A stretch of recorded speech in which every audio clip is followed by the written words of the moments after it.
Shamrock Showdown in the United States, but then last month they went on to win the European Championship at Prostějov in the Czech Republic. Not only that, they also won the World Cup at Prostějov. They, being David Grauwels, Dennis Craig, Roy Janssen, Danny Jacobs, Andy Grauwels and Jeroen Nolle. Inderdaad, het zijn 6 springers. Uiteindelijk, moet ik zeggen, zijn er 5 die eigenlijk deel uitmaken van het team. Dat is David Grauwels, Dennis Praat, Roy Janssen en die Grauwels. Dat is de broer van David en Jeroen Nolle. En natuurlijk, daarom niet minder, maar hij maakt niet deel uit van het relatief werk. Maar elke sprong wordt natuurlijk op film opgenomen. Vandaar het belang ook dat een cameraman meespringt. En dat is Dan Jacobs. Dan Jacobs, totaal is het meer dan 11.000 sprongen. En dat is de cameraman van het Hayabusa-team. Danny Jacobs, one of those guys, has done 11,000 jumps. Amazing, really. Met de motor en de piloot en de mechanic die mede aan boord was, zijn gelukkig het toestel kunnen verlaten door gebruik te maken van de schietstoel. Ze zijn veilig geland. Blijkbaar zou de mechaniek licht gekwetst zijn. Maar ik zeg... They're very good at it, and there they are, coming in, starting their first maneuver in delta formation. Hij is straks op ons systeem. Net zoals alle teams begint natuurlijk als een gesloten formatie van 6 toestellen. Ze gaan een drietal manoeuvres uitvoeren zoals deze looping en ik denk ook nog een klovermeter of een klaverblad. Om dan straks een eerste split te doen van 5 en 1 toestel, dat is de solo. En dan daarna zijn er nog meer splits, maar ik laat dat aan u over. Wij volgen de aerostats.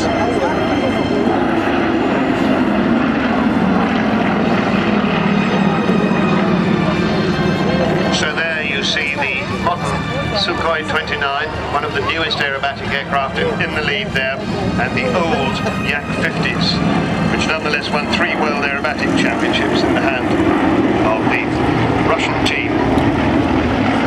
Ik denk dat nu een van de momenten is waar de solo... Nog niet, nog wel. De solo verlaat nu de formatie. Dus dat is al een eerste. At the top of the loop you see number 6, Dave Boardman, departing the formation, leaving the other 5 flying in a big V.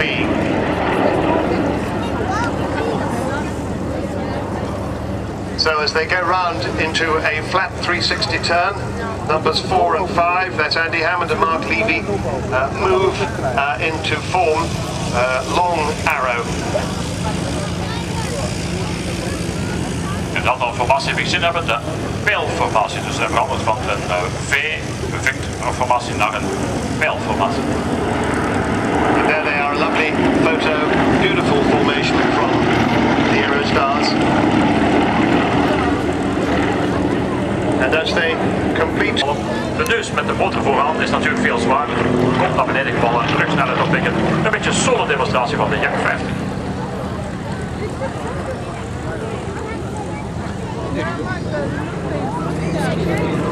And a complete loop there from Dave Boardman. Een klaverblad in kijk uit. Naar beneden komend. There was the break, and they leave that pillar of smoke in the sky, and Dave Boardman. Another of those breaks. Well, it's well flat for an F-16 anyway. I think simulating a takeoff out of Sanicol, that's what it does. That's what I would guess. Dus ik denk inderdaad, hij vliegt hier traag over. Ik denk dat hij gewoon simuleert na boordstart dat hij opstijgt om dan zijn show officieel te beginnen. En ik denk dat het ook zo is. Hier is je dus Stitch 100 in plaats van Devil.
car on rolls coming up as he comes past us this time, with the smoke streaming from the smoke winders.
He's taken the power off, has a depth stitch off the big Pratt & Whitney F100 engine, does about 27,000 pounds of static thrust in reheat. We saw it in reheat when you can see the fire burning at the back of the aircraft. That's when the reheat is on. Enables this aircraft to go at Mach 2.05, about 1,500 miles an hour. And here he is coming in the opposite end of the scale, about 120 miles an hour. Very slow, very high angle of attack. De neus is heel. Dus een aanvalshoek zoals we net tussen de linkbank, tussen de voetbeweging van tussen net de relatieve wet. Dus wat ik zou moeten zeggen.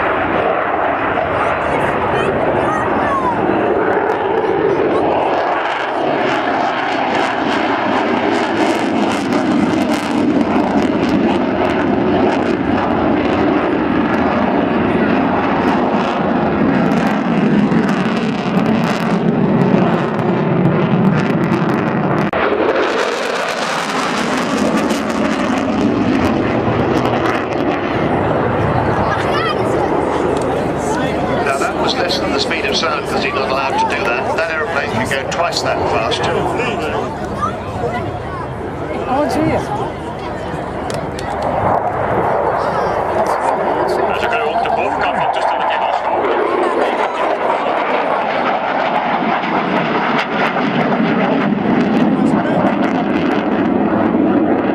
Ik zou maar zeggen, natuurlijk neem naar beneden. Ik hoop dat die wolk zijn manoeuvre niet gaat beperken hier.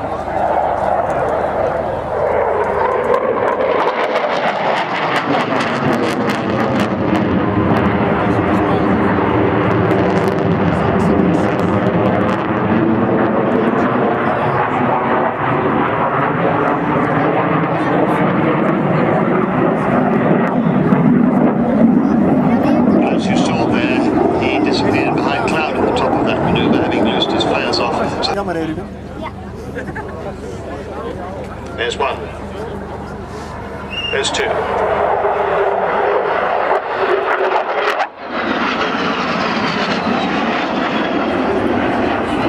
There he is, the right way up again.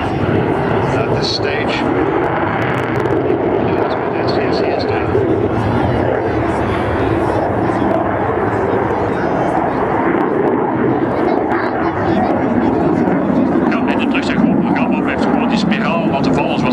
Die wolk hangt net boven het publiek, dus heeft dan een looping uitgevoerd, een beetje aangepast, maar hij is nu terug in zijn normale programma. Splitters, hij komt nu naar het publiek toe, veel liggen en hij gaat een gesimuleerde touch-and-go. Normaal gezien zou hij dus de startbaan landen en terug vertrekken. Natuurlijk, je gaat de grond niet raken en hij blijft afwachten. Dus een low approach, lage hoogte, om dan zijn show voor te zetten. Hij gaat eerst een rol uitvoeren met...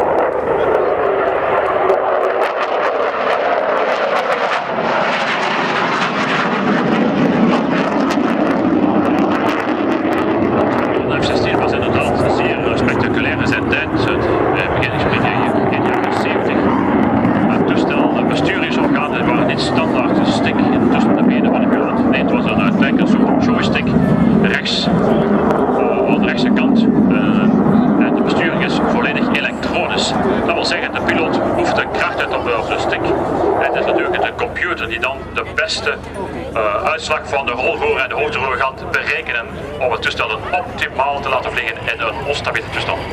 Wave goodbye to him. This is Steve saying goodbye.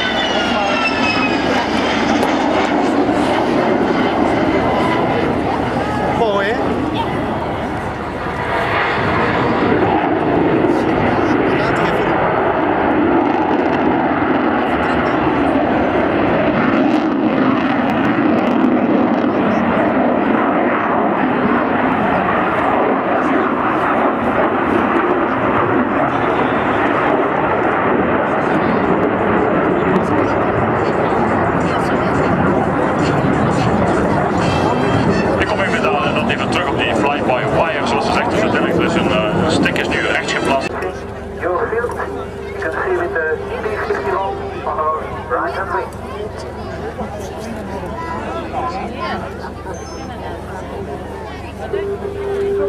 We hebben hier nu op een hoogte van 150 meter met een snelheid van 400 knopen of 315 km per uur.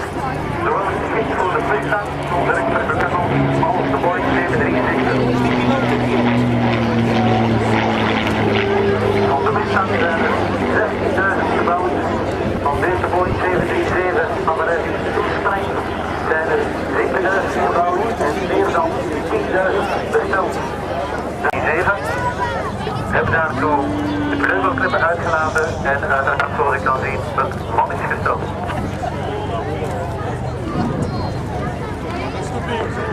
Gedragsvoerder die vandaag hier meer dan 18.000 vlieguren. Hij vliegt ook op extra 300 en op andere acrobatische vliegtuigen. Rechts van mij zit voor de vliegtuig met ook 17.000 vliegtuigen en veel ervaring op alle andere type vliegtuigen. En wat is het voor ons bedrijf?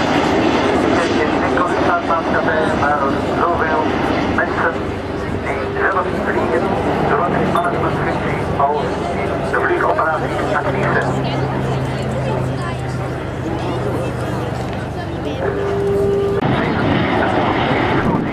Voor november tot december 2013.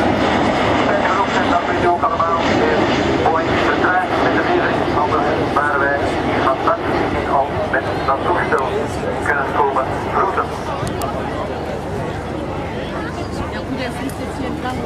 Daarvan is nu het vliegtuig aan het configureren voor lagere snelheid, zodanig dat u tijd hebt om het toestel te bewonderen. Wij wijken een beetje af van onze origineel voorziene display, omdat wij beperkt zijn tot capaciteiten van het vliegtuig hier in de buurt.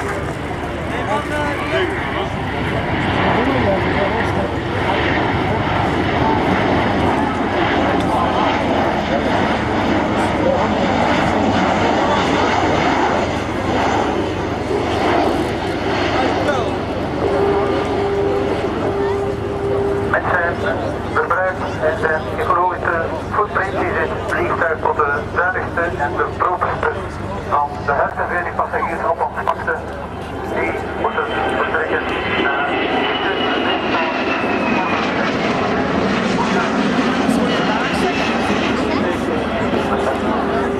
het tweede is hier prachtig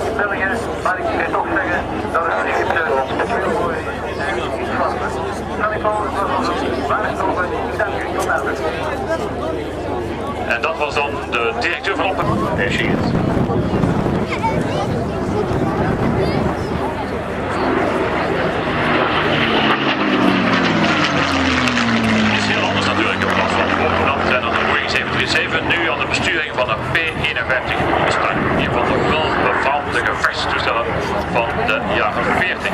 Zoals gezegd aan boord Frederik Vormezelen.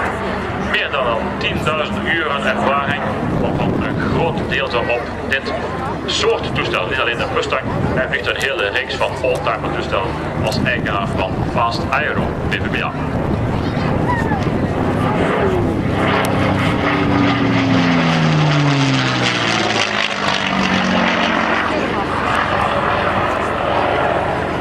That's a magic sound if ever I heard one. The sound of the Merlin engine, a Packard Merlin made in America, but exactly the same as the Rolls-Royce engines made in Britain. And Mustang was an for the Royal Air Force. They got it ready in 117 days.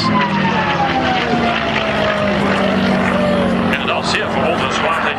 Het is in het jaar april 1940 dat een contract werd getekend voor de ontwikkeling van een totaal nieuw gevechtsvliegtuig voor de Royal Air Force. En op 26 oktober 40 was de eerste vlucht, dat wil zeggen 176 dagen na het instart was het vliegtuig vliegwaardig. Initieel uitgerust met een Allison-motor van 1150 pk, die natuurlijk te zwak was voor dit soort toestel, en werd zeer snel vervangen door een Rolls-Royce Merlin-motor van 1650 pk.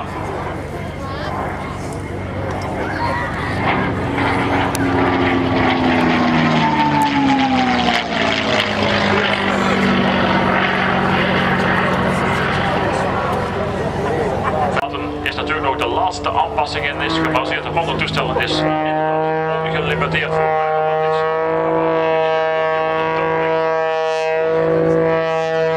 Vallen over de neus, het is zeer spectaculair.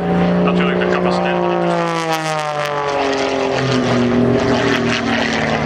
Well, I did say opening tumbles, that's exactly what they were. Tumbling end over end, side to side, every direction that you can think of. And how does the pilot keep his brain together while that's going on?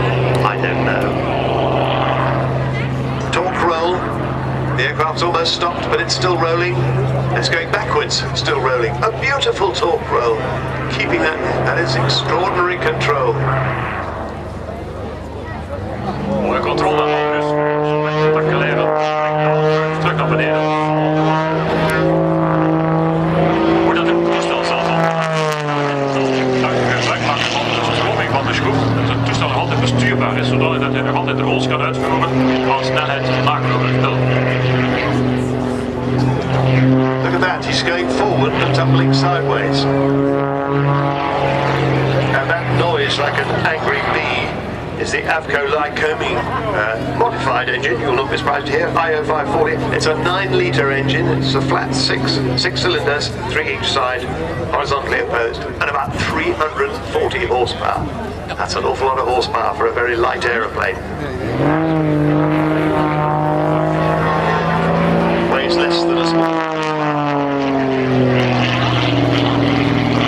Dit toestel wordt recent ook veel gebruikt voor de Red Bull Air Races. Nu waarschijnlijk bekend van de mensen die dat een beetje volgen, die air racing van Red Bull. Van hier aan de Spaartjes, ooit in 2007 is hij wereldkampioen geweest. Red Bull Air Races. 6 years ago, the winner of the European Freestyle Aerobatic Championship in Switzerland, and the next year he became the Red Bull Air Race Rookie of the Year. And then the year after he started winning Red Bull races, became the world champion. He was the runner-up in 2009 and 2010.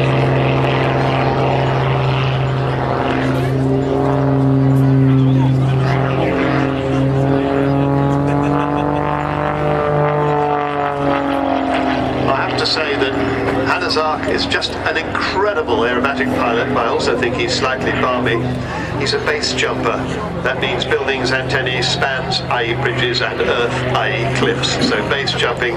He was the first person to base jump from the north face of the Matterhorn.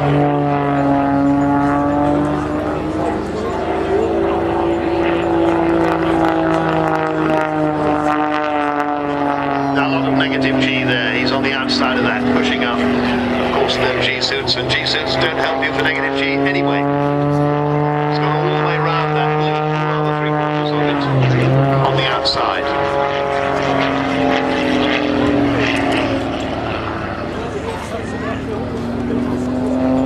Here's another tumble starting. absolutely end over end. Ongelooflijk wat er eigenlijk kan uitgevoerd worden met dit toestel. Doet dit met een jet is dat zelfs niet mogelijk om dat zoiets uit te voeren. En alles nog altijd onder controle. Sommige mensen noemen dat een uncontrol manoeuvre voor mij. Mooi pas knife edge, zo kunt u de bovenkant van het toestel gevonden. Knife edge sliced through the air.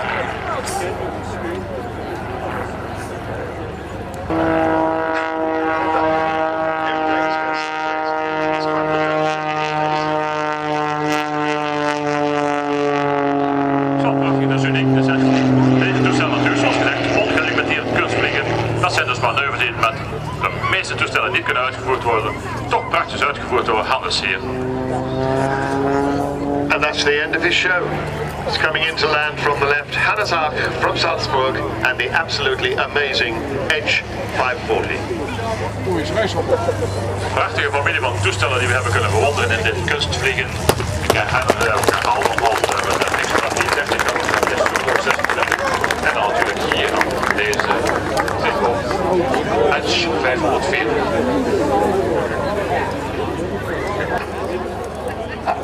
I've never seen that before. Now he's put the tail wheel down. I should think so too. Toch een mooie manier dat het vliegtuig wel degelijk onder controle heeft, dames en heren. And here he is, coming in from the left. B-52 Super.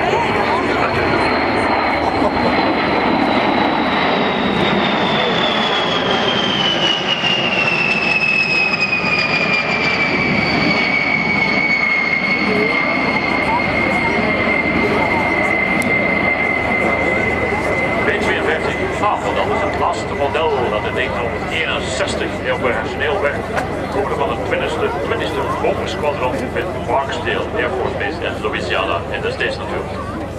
So, 8 big engines, 8 Pratt & Whitney turbofans. Well, they're not that big, they're about 17,000 pounds each, but that's a lot. Uitgerust daarvoor met 8 Pratt & Whitney motoren van elk 8.200 Ja, wir vorne die Schweiße gerade im Handy. The extraordinary thing about this aeroplane, say it's 60 years old, it will probably go on serving to between 2038 and 2044, which will be a century since it was designed. Here it is again, coming from the right.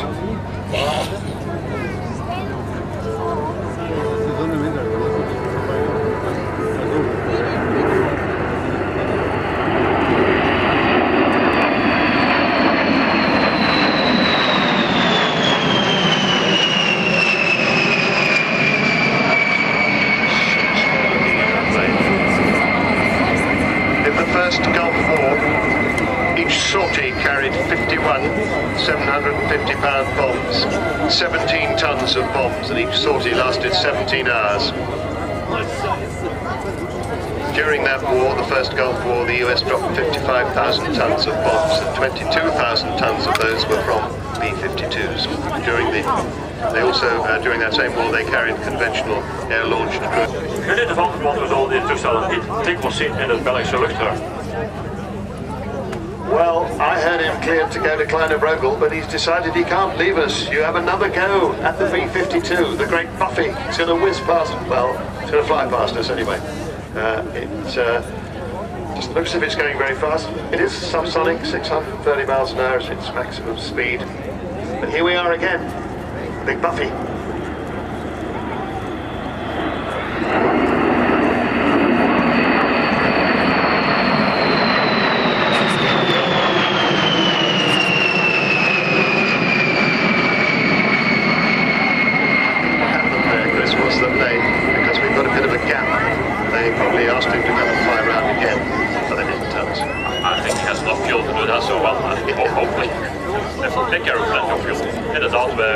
We hebben een kleine voorsprong weer op het programma, vandaar dat de ATC-diensten gevraagd hebben om nog een pas te pakken voor wanneer hij overgegeven wordt aan een kleine Brogel om dan verder door te vliegen.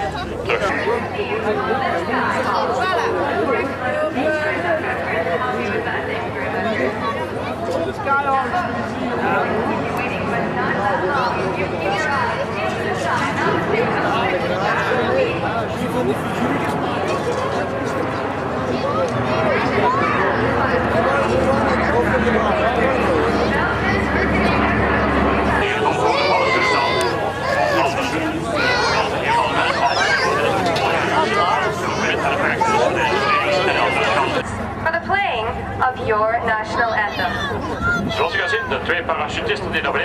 Eén met de Belgische vlag, de andere met de vlag van de Skyhawks zelf. De Canadese vlag wordt eigenlijk vertegenwoordigd door de 180-degree arc, separating their canopies now, putting some distance into a try-down plane, straight towards the drop zone. Here they come, take a good look. prachtige sterrenbogen met het prachtige fysische kracht om dat allemaal fysisch samen te houden. Je ziet wel, zoals het kan loslaten wat de kracht er vooruit gaat van die parachute. Terrific break is the explode part, letting you know what it took to hold it together. We're going to have to give that muscle man a really big round of applause as they make it home into the drop zone. En dat is gewoon pure mankracht, zoals we elkaar vasthouden. Oké, ze zitten misschien wel met de voet naar elkaar, maar toch de middelste man heeft de andere twee gewoon vast bij de... En hij grijpt ze gewoon bij de broek. Hij heeft gewoon vieze handkracht, houdt hem uiteindelijk een trio samen en komen ze eigenlijk zo in een cirkel door beneden gewonnen. Spectaculair. De Nederlandse F-16 displaypiloot aanwezig zijn in de Red Bull tent. Hier in het ogenblik van de Silvertent.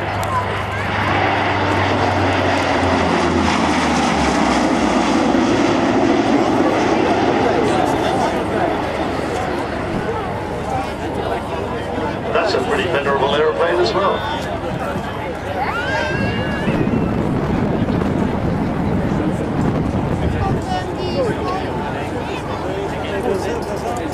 Flight.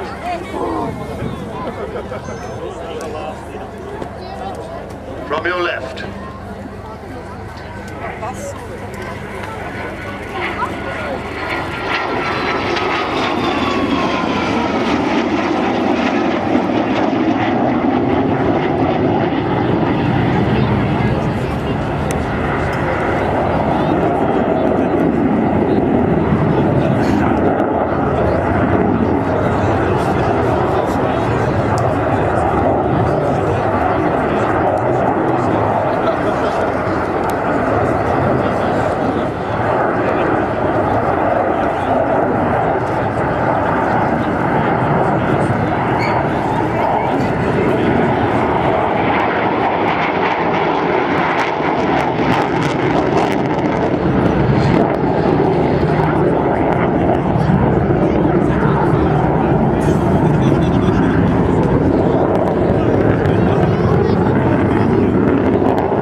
Maar natuurlijk Saab en de Zweedse luchtmacht hebben beslist om samen te werken en hun eigen vliegtuig te ontwerpen.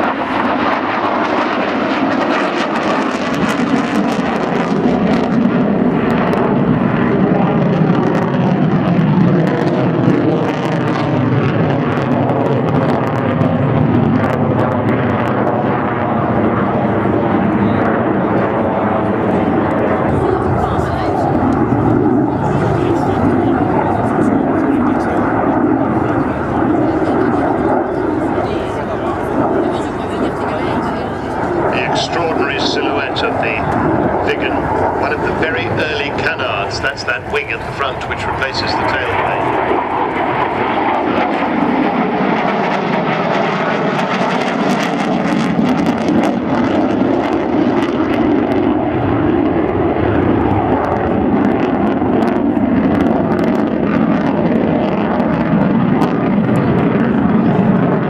Elektronisch bestuurd worden.